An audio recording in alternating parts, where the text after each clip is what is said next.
What's up everyone, and welcome to another cryptocurrency market update.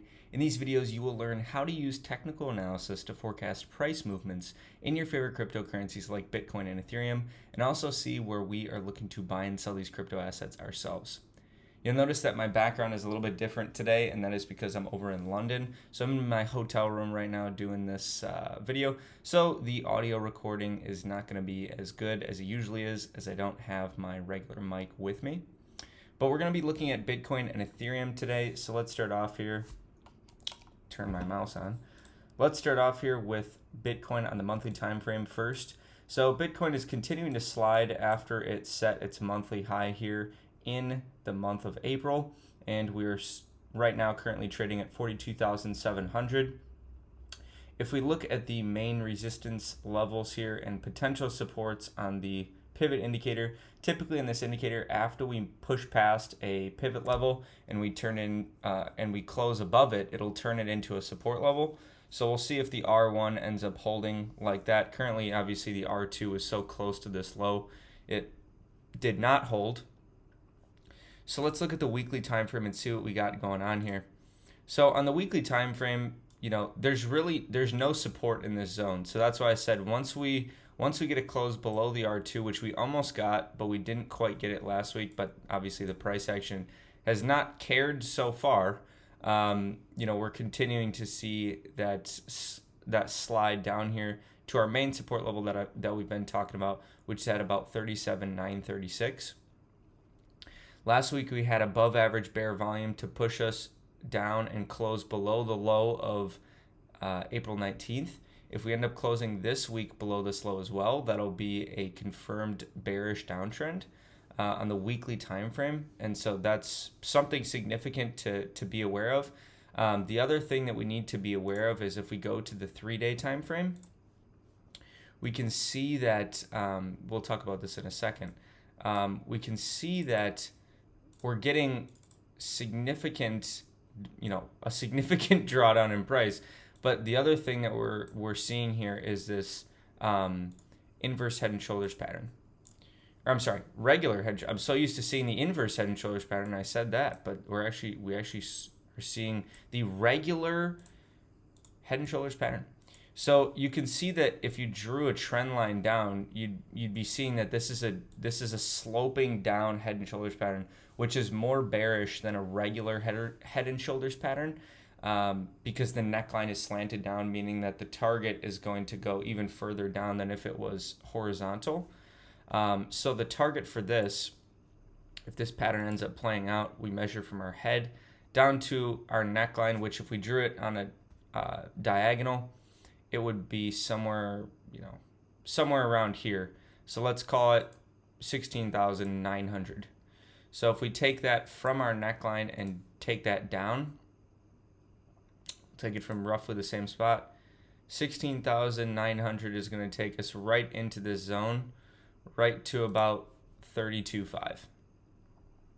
So that's currently what we're seeing now, is people are kind of pricing that in. We're starting to see significant increasing bear volume here on the 3-day time frame, which is, makes a lot of sense considering that we're in a daily bearish downtrend. We have a bearish reversal pattern here on the 3-day time frame, and we're just continuing to print lower highs and lower lows. So if we look at the daily time frame, so on the daily time frame, we just recently closed below this gray support level right here. We might not even get a retest of this level to go short, but I have my orders in just in case, because I am ready and willing to short that. But at this point, it's looking like, the price is doing exactly what I kind of anticipated that it would do. Is once we closed below this gray zone, it's pretty much just been, nonstop to the downside. And that's because there's nothing, like I've been talking about in the videos, there's no support in this zone. So it's pretty much just, hot air in between 47.4 and about 40K. So we'll see what we end up getting here. I think this is a great risk reward. It's about a 2.52 with my stop loss above that zone. If we do go back above, that would be great. or I'm sorry, back into it, so then I can get a short entry. That would be fantastic. Right now, it's not looking like we're really going to get that. If we go to the 12-hour time frame, you can see here's another resistance level that we have not came up and hit. We came up right here barely to set a lower high in comparison to this one, but now we've since just went down and so this is what happens in a strong trend. You don't, it's hard to get an entry because the price is just continuously pushing down. I mean, like, where is your entry point on this run? I mean, right here, you're looking for an entry on this resistance zone. You never get it. You come down, you come up. I mean, you could try and get an entry here off of, some lower time frame spot there. Maybe you don't. There's really no entry here, and then you keep sliding and you keep not getting an entry. So that can happen on the way up as well, where the price just continues to run away from you, and it's never really retesting support very often. So we'll see what we end up getting here on Bitcoin. What I might do now is I might just take a short from where the price currently is, put my stop loss above this yellow zone, and then see what we get over the coming hours and days, because I do think that we are going to go down to at least 40,000, if not 38,000. So let's jump over to Ethereum and see what we're dealing with. Ethereum is very similar to Bitcoin, made a weekly high here. It was far more bullish than Bitcoin. So if we look at Bitcoin on the weekly time frame, you can see that Bitcoin's been kind of horizontal for a while. ETH has been the complete opposite. It's been just running up ever since it set a low down here in March. So ETH's due for a pullback. You can see after this bearish candlestick here, we have subsequently traded down below that zone. And so even if you were just a day trader, one of the possible trades you could make here, and obviously none of this is financial advice, it's all for educational purposes only. What you can do when you see a bearish candlestick like this, what I do is I just go short on the open of that candlestick, and then target at, the bottom of the wick of the weekly candlestick, because I think this is going to end up being a high. You can take it from the open down to the wick of that. That's the minimum amount that it'll move to set a high, and that was like a 6% trade right there. So that's like a very easy trade to make. But now if we're looking for where are our support levels, we can't really use the pivots because we had such a meteoric rise that we literally outpaced them on the weekly and monthly time frame. So the R5 is down here at 2540. So that doesn't really do us much good. So if we turn on something like the Ichimoku Cloud, if we're looking for like a mean reversion, we'll come down to 2242 roughly, or 2255 roughly for the weekly Kijun, which we haven't tested on this rise. So that would be the first area on the weekly time frame that I'd be looking to buy. If we go to the 3-day time frame, not really much here in terms of support. Let's go to the 2-day. I think that is where I was looking at So the first 2-day support level is this black candle right here from the 23rd of April. This is at 2446. I know it seems pretty crazy now considering we're at 33.35, but that's not going to seem as crazy, if we start to trend downwards on the daily time frame like we've been doing on Bitcoin. You can see when you start to trend in one direction and the beginning of a trend at the end of a run, people are pricing in that this could be the end of this market cycle.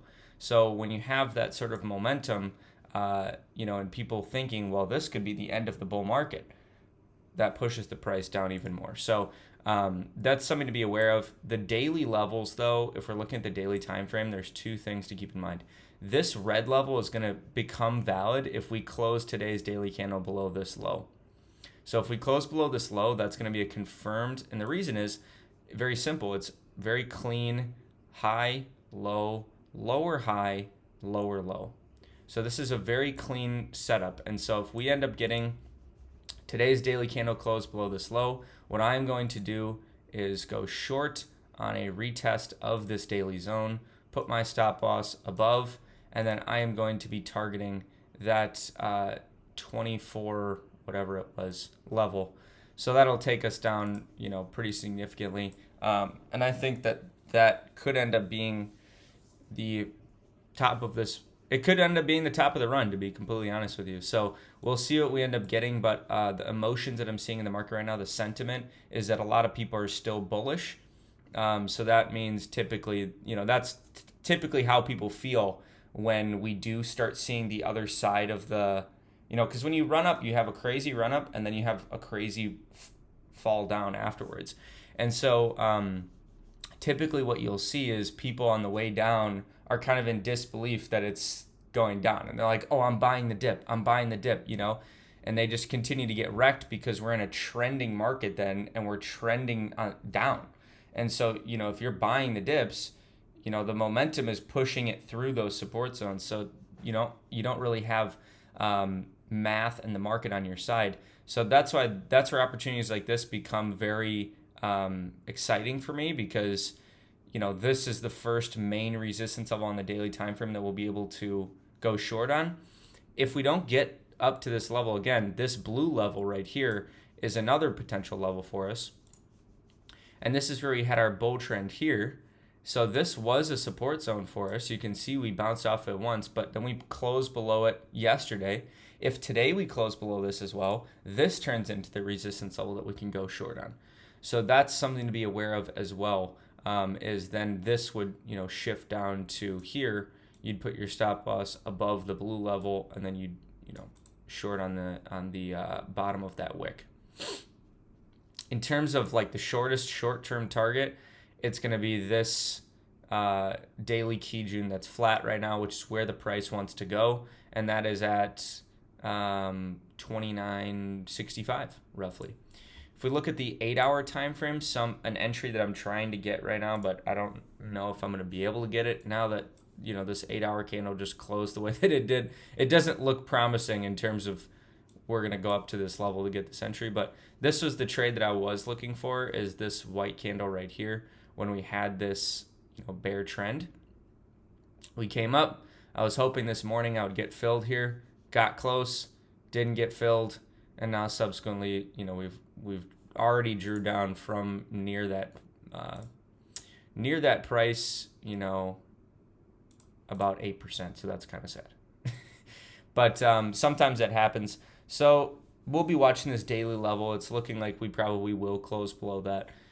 If we do, like I said, that turns into a resistance zone. On the way down, if we look at the pivots levels, if we close below this R2, it's going to become a resistance zone again, and it looks like that might end up happening. And then, like I said, the main, this is the thing when you're in a bullish position here to consider is there's no support in here. So it's the same situation we were in with Bitcoin. There's no support in here. So this is what happens right here. So you go through a support zone, you close below it. Once that's confirmed, everyone prices that in. And in one daily candle, once we got the second daily close and people said, oh, this is a resistance zone now, it's very clear to see that the next daily candle, people priced in the fact that there's no support, and we went down 9%. So that's something to keep in mind here. Is same sort of situation here with Ethereum. There's no daily support in here. So once we get below this daily support, this is at 33.50 roughly. Next daily support level is that 2-day support level, which is at 24.46. So that's could be a very profitable trade. So honestly, if we close below this on the daily time frame, what I'm going to do is I'm going to go short.